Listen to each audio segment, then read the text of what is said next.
എല്ലാവർക്കും focus star PSCയിലേക്ക് സ്വാഗതം. അപ്പോൾ മാനേജ്മെൻറ്റ് ക്ലാസ്സുകളാണ് നമ്മളിപ്പോൾ എടുത്തുകൊണ്ടിരിക്കുന്നത്. അപ്പോൾ ഇന്ന് നമ്മൾ ഡിസ്കസ് ചെയ്യാൻ വേണ്ടി പോകുന്നത് പുതിയൊരു ടോപ്പിക്കാണ് ഫങ്ഷൻസ് ഓഫ് മാനേജ്മെൻറ്റ്.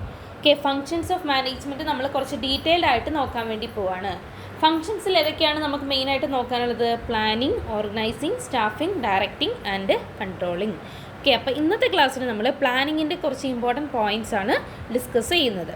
സോ നമുക്കറിയാം പ്ലാനിങ്, നമ്മൾ എന്ത് കാര്യം ചെയ്യുന്നതിന് മുൻപ് നമ്മൾ ഫസ്റ്റ് ചെയ്യേണ്ട ഒരു കാര്യമാണ് പ്ലാനിങ്. നമ്മളിപ്പോൾ നമ്മുടെ വീട്ടിലോ അല്ലെങ്കിൽ നമ്മുടെ കോളേജിലോ എന്തെങ്കിലും ഒരു ഫംഗ്ഷൻ നടത്തുകയാണെങ്കിൽ നമ്മൾ ആദ്യം ചെയ്യുന്നത് എന്താണ്? പ്ലാനിങ് ആണ് ചെയ്യുന്നത്, അല്ലേ? ഒരു ഫംഗ്ഷൻ നമുക്ക് എങ്ങനെ സംഘടിപ്പിക്കാം, അതിലെത്ര പേരുണ്ടാവും, എവിടെ വെച്ച് സംഘടിപ്പിക്കാം, അതിൻ്റെ ഫണ്ടിങ് ഒക്കെ എങ്ങനെയായിരിക്കണം എന്നൊക്കെ നമ്മൾ മുൻകൂട്ടി പ്ലാൻ ചെയ്യും. എന്നിട്ട് മാത്രമേ നമുക്ക് ബാക്കി കാര്യങ്ങളിലോട്ട് നമ്മൾ പോവാറുള്ളൂ. സോ അതുപോലെ തന്നെയാണ് മാനേജ്മെൻറ്റിൽ എന്ത് കാര്യം ചെയ്യുന്നതിന് മുൻപ്, അതായത് ഓർഗനൈസിങ്, സ്റ്റാഫിംഗ്, ഡയറക്റ്റിംഗ്, കൺട്രോളിങ് ഇതൊക്കെ ചെയ്യുന്നതിന് മുൻപ് ചെയ്യേണ്ട ഫസ്റ്റ് കാര്യമാണ് എന്തെന്ന് പറയുന്നത്? പ്ലാനിങ് എന്ന് പറയുന്നത്.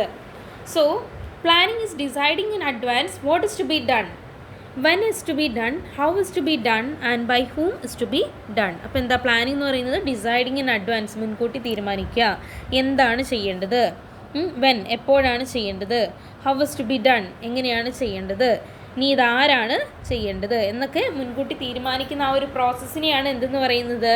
പ്ലാനിങ് എന്ന് പറയുന്നത്. Then it bridges the gap between where we are and where we want to go. അപ്പം that means it bridges the gap between the present and future. ഇപ്പം നമ്മൾ ഏതൊരു ലെവലാണ് നിൽക്കുന്നത്, ഇനി ഫ്യൂച്ചറിലേക്ക് നമ്മുടെ ഗോൾ അറ്റൈൻ ചെയ്യാൻ വേണ്ടിയിട്ട് നമ്മൾ എന്തൊക്കെ ചെയ്യണം. Then it is the process of thinking before doing. എന്തെങ്കിലും ഒരു കാര്യം ചെയ്യുന്നതിന് മുൻപ് തിങ്ക് ചെയ്യുന്ന പ്രോസസ്സാണ് എന്തെന്ന് പറയുന്നത്? പ്ലാനിങ് എന്ന് പറയുന്നത്. So it is known as the intellectual process. So അത് എന്താണ് അറിയപ്പെടുന്നത്? ഇൻ്റലക്ച്വൽ പ്രോസസ് എന്ന് പറയുന്നത്.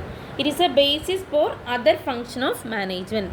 ബാക്കി എല്ലാ ഫങ്ഷൻസിൻ്റെയും ബേസിസ് ആയിട്ട് എന്താണ് പറയുന്നത്? പ്ലാനിങ് ആണ് പറയുന്നത്. ഇനി നമുക്ക് രണ്ട് ഇമ്പോർട്ടൻറ്റ് ഡെഫിനിഷൻസ് നമുക്ക് നോക്കാം. ഫസ്റ്റ് കൂൺസ് ആൻഡ് ഒഡോണലിൻ്റെ ഡെഫിനിഷനാണ്. So according to Coons and O'Donnell, planning is deciding in advance what to do, how to do, when to do it and who is to do it. എന്താ പറയുന്നത്? Planning is deciding in advance, മുൻകൂട്ടി തീരുമാനിക്കുന്നു എന്താണ് ചെയ്യേണ്ടത്, എങ്ങനെയാണ് ചെയ്യേണ്ടത്, when എപ്പോഴാണ് ചെയ്യേണ്ടത്, ആരാണ് ചെയ്യേണ്ടത്. Then planning bridges the gap between where we are and where we want to go. നമ്മൾ ഓൾറെഡി മീനിങ്ങിൽ നോക്കിയ കാര്യമാണ്, അല്ലേ? നമ്മളിപ്പോൾ എവിടെയാണുള്ളത്, നമുക്ക് എവിടേക്കാണ് എത്തേണ്ടത് എന്ന് ആ ഒരു ഗ്യാപ്പ് ബ്രിഡ്ജ് ചെയ്യുന്നു, ഫില്ല് ചെയ്യുന്നു. It makes it possible for things to occur which would not otherwise happen. Okay, അപ്പോൾ നമ്മൾ പ്ലാൻ ചെയ്ത പ്രകാരം കാര്യങ്ങളെ ഹാപ്പൻ ചെയ്യിപ്പിക്കുക, അല്ലേ? ചിലപ്പോൾ ഒരു പക്ഷേ നമുക്ക് പ്ലാനിലില്ലെങ്കിൽ അതൊരിക്കലും നടക്കാത്ത കാര്യമായിരിക്കും. നമ്മൾ പ്ലാൻ ചെയ്ത് നമ്മൾ ഒരു കാര്യത്തെ നടപ്പിലാക്കുക.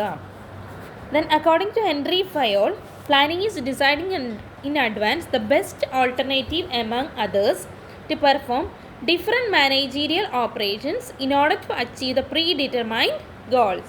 അപ്പോൾ എന്താണ് ഹെൻറി ഫയോൾ എന്ന് പറയുന്നത്? Planning is deciding in advance the best alternative among others. അതായത് നമുക്ക് കുറേയധികം ഓൾട്ടർനേറ്റീവ്സ് ഉണ്ടാകും, അതിൽ നിന്ന് ബെസ്റ്റ് തിരഞ്ഞെടുക്കുക, അല്ലേ? To perform different managerial operations. അപ്പോൾ ഒരു ഓർഗനൈസേഷൻ ഡിഫറെൻറ്റ് മാനേജീരിയൽ ഫങ്ഷൻസ് ഉണ്ടാവും in order to achieve the predetermined goals. നമ്മുടെ പ്രീ ഡിറ്റർമൈൻഡ് ഗോൾസ്, നമ്മൾ ഒബ്ജക്റ്റീവ്സ് അറ്റൈൻ ചെയ്യാൻ വേണ്ടിയിട്ട് എന്താണ് ചെയ്യുക? നമ്മൾ ബെസ്റ്റ് ഓൾട്ടർനേറ്റീവ് തിരഞ്ഞെടുക്കുക. സോ അതാണ് ഹെൻറി ഫയോൾ പറഞ്ഞിരിക്കുന്നത്. ഇനി നമുക്ക് നോക്കാനുള്ളത് ഇമ്പോർട്ടൻസ് ഓഫ് പ്ലാനിങ് ആണ്. സോ എന്താണ് first importance? Planning provides direction, അല്ലേ? പ്ലാനിങ് നമുക്കൊരു ഡയറക്ഷൻ തരുന്നു, നമുക്കൊരു ഗൈഡാണ്, അല്ലേ?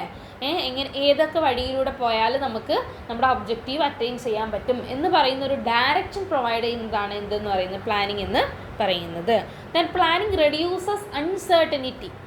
So we know that future is always uncertain. Future എന്ന് പറയുന്നത് എന്താണ്? അൺസർട്ടൻ ആണ്. സോ പ്ലാനിങ് കൊണ്ട് നമുക്ക് ആ ഒരു അൺസർട്ടനിറ്റി റെഡ്യൂസ് ചെയ്യാൻ വേണ്ടിയിട്ട് സാധിക്കും. നമുക്ക് പ്രെഡിക്റ്റ് ചെയ്യാം, അല്ലേ? പാസ്റ്റ് ഇവൻറ്റ്സ് വെച്ചിട്ട് ഫ്യൂച്ചറിനെ പ്രെഡിക്റ്റ് ചെയ്തിട്ട് ആ ഒരു അൺസർട്ടനിറ്റി കുറയ്ക്കാൻ വേണ്ടിയിട്ട് നമുക്ക് സാധിക്കും.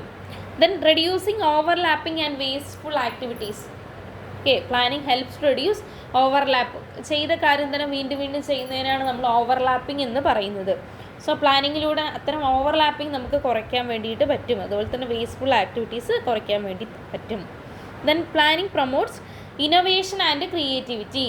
സോ പ്ലാനിങ്ങിന് എന്ത് ചെയ്യുന്നു? പ്ലാനിങ് പ്രൊമോട്ട്സ് ഇന്നൊവേഷൻ, പുതിയ പുതിയ കാര്യങ്ങൾ, പുതിയ പുതിയ ക്രിയേറ്റീവ് ആയിട്ടുള്ള ഐഡിയാസ് എല്ലാം കൊണ്ടുവരാൻ പ്ലാനിങ് ഹെൽപ്പ് ചെയ്യുന്നു.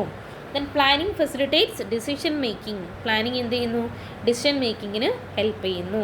Then planning establishes standard for control. Planning എന്ത് ചെയ്യുന്നു?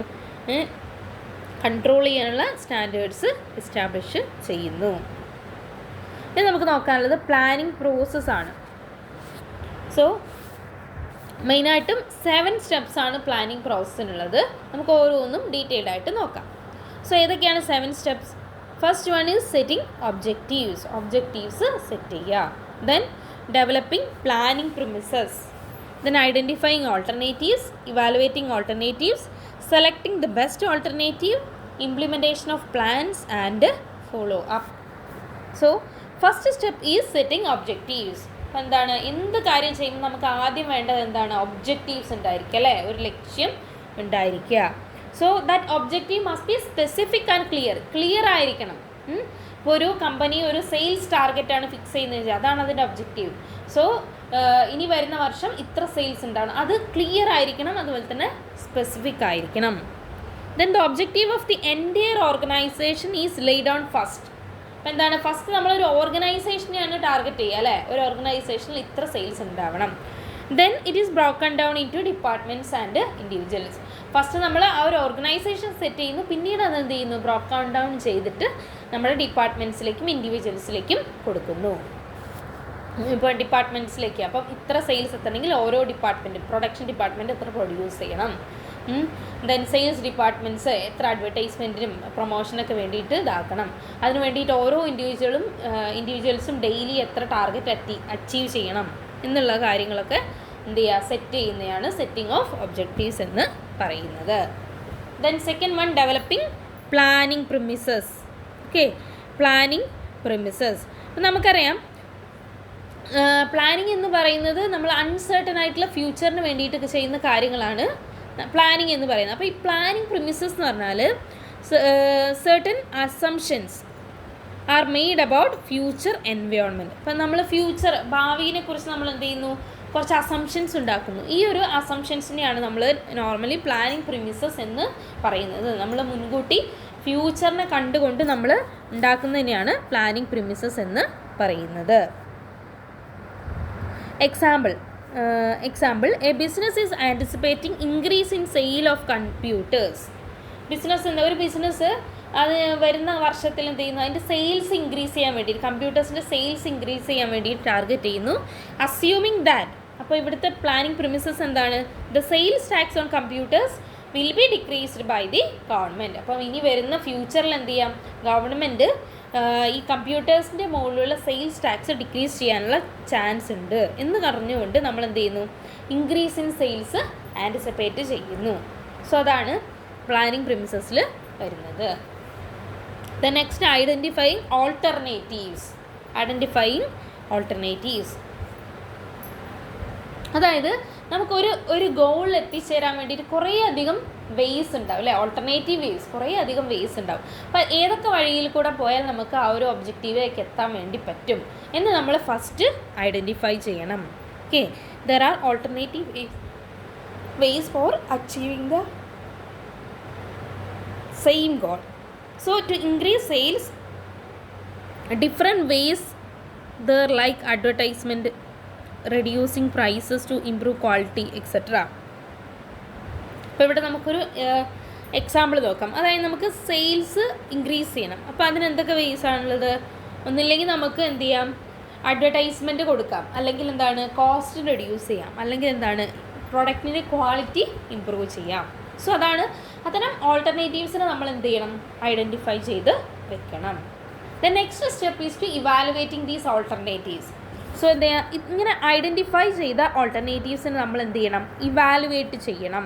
അപ്പോൾ ഓരോ ഓൾട്ടർനേറ്റീവ്സിൻ്റെയും പോസിറ്റീവ്സ് ആൻഡ് നെഗറ്റീവ് ആസ്പെക്റ്റ് വെച്ചിട്ട് എന്ത് ചെയ്യണം? നമ്മൾ ഇവാലുവേറ്റ് ചെയ്യണം. The positive and negative aspects of each alternative should be evaluated based on there feasibility and consequences. Okay, അങ്ങനെ നമ്മൾ ഇവാലുവേറ്റ് ചെയ്ത് നെക്സ്റ്റ് സ്റ്റെപ്പ് എന്താണ്? Selecting the best alternative. അപ്പോൾ നമ്മൾ ഇവാലുവേറ്റ് ചെയ്ത് കഴിഞ്ഞു. ഇനി നമ്മൾ എന്ത് ചെയ്യണം? അതിൽ നിന്നും ഒരു ബെസ്റ്റ് ഓൾട്ടർനേറ്റീവ് നമ്മൾ സെലക്ട് ചെയ്യണം. After analysing the merits and demerits of each alternative, the most appropriate one is to be selected by evaluating cost, risk, benefit to organization, etc. Okay, അങ്ങനെ നമ്മൾ ഒരു ഓൾട്ടർനേറ്റീവ് സെലക്ട് ചെയ്തു. Next എന്താണ്? Implementation of plan. അപ്പോൾ നമ്മൾ alternative നമുക്ക് കിട്ടിക്കഴിഞ്ഞ് ഇനി നമ്മൾ എന്ത് ചെയ്യുന്നു? നമ്മുടെ പ്ലാൻ നമ്മൾ ഇംപ്ലിമെൻറ്റ് ചെയ്യുന്നു. Implementation means putting the plan into action. നമ്മൾ ആക്ഷനിലേക്ക് കൊണ്ടുവരുന്നു in order to achieve our objective. So for the successful implementation, the plans are to be communicated to the lower levels at every stage. ഓരോ സ്റ്റേജിലും നമ്മൾ എന്ത് ചെയ്യണം? നമ്മുടെ ഈ plans action എത്തിക്കണമെങ്കിൽ എവിടെ നിന്നാണ് നമ്മൾ തുടങ്ങേണ്ടത്? കാര്യങ്ങൾ എപ്പോഴും തുടങ്ങുന്നത് നമ്മൾ ലോവർ ലെവലിൽ നിന്ന് അല്ലേ? ആക്ഷൻസ് ഒക്കെ ഇപ്പോൾ ഒരു മാനുഫാക്ചറിങ് കമ്പനി ആണെങ്കിൽ അതിൻ്റെ ഏറ്റവും ലോവർ ലെവലായിട്ടുള്ള എംപ്ലോയീസ് മുതലാണ് അവിടുത്തെ പ്രൊഡക്ഷൻ തുടങ്ങേണ്ടത്. സോ നമ്മൾ ലോവർ ലെവലിലേക്ക് നമ്മുടെ പ്ലാൻസ് എന്ത് ചെയ്യണം? കമ്മ്യൂണിക്കേറ്റ് ചെയ്യണം. എന്നാൽ മാത്രമേ നമുക്ക് കൃത്യമായിട്ട് ആ പ്ലാൻസ് ഇംപ്ലിമെൻറ്റ് ചെയ്യാൻ വേണ്ടിയിട്ട് സാധിക്കുകയുള്ളൂ. Then the last step is to follow up ചെയ്യുക. So plans are to be evaluated regularly to check whether they are proceeding in right way.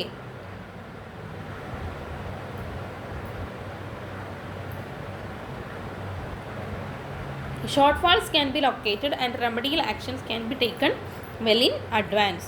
So എന്താണ്? നമ്മൾ അപ്പോൾ ഇംപ്ലിമെൻറ്റ് ചെയ്താൽ മാത്രം പോരാ, ഇടയ്ക്കിടയ്ക്ക് നമ്മൾ ഫോളോ അപ്പ് ചെയ്യണം അല്ലേ? റെഗുലർ ചെക്ക് ചെയ്യണം. അതായത് പ്ലാൻസ് കറക്റ്റ് വേയിൽ തന്നെയാണോ പോകുന്നത്. ഇനി എന്തെങ്കിലും ഷോർട്ട് ഫാൾസ് ഉണ്ടെങ്കിൽ അത് നമ്മൾ ലൊക്കേറ്റ് ചെയ്യണം, കണ്ടുപിടിക്കണം. അതിന് വേണ്ടിയിട്ടുള്ള റെമഡിയൽ ആക്ഷൻസും കൂടി എടുക്കണം. സോ ഇത്രയാണ് സ്റ്റെപ്സ് ഇൻ പ്ലാനിങ് എന്ന് പറയുന്നത്, അതായത് പ്ലാനിങ് പ്രോസസ്സ് എന്ന് പറയുന്നത്. സോ ഏതൊക്കെയാണ്? First step is to setting objectives set ചെയ്യുക. Then developing planning premises, then identifying alternatives, evaluating alternatives, selecting the best alternative, implementing the plans, follow up. Okay, plan implement ചെയ്ത് കഴിഞ്ഞ് last സ്റ്റെപ്പാണ് എന്ത്? Follow up എന്ന് പറയുന്നത്. So ഇന്നത്തെ ക്ലാസ്സിൽ നമ്മൾ ഇത്രയാണ് ഡിസ്കസ് ചെയ്ത്. ക്ലാസ് എല്ലാവർക്കും ഉപകാരപ്രദമായി എന്ന് വിചാരിക്കുന്നു. Thank you.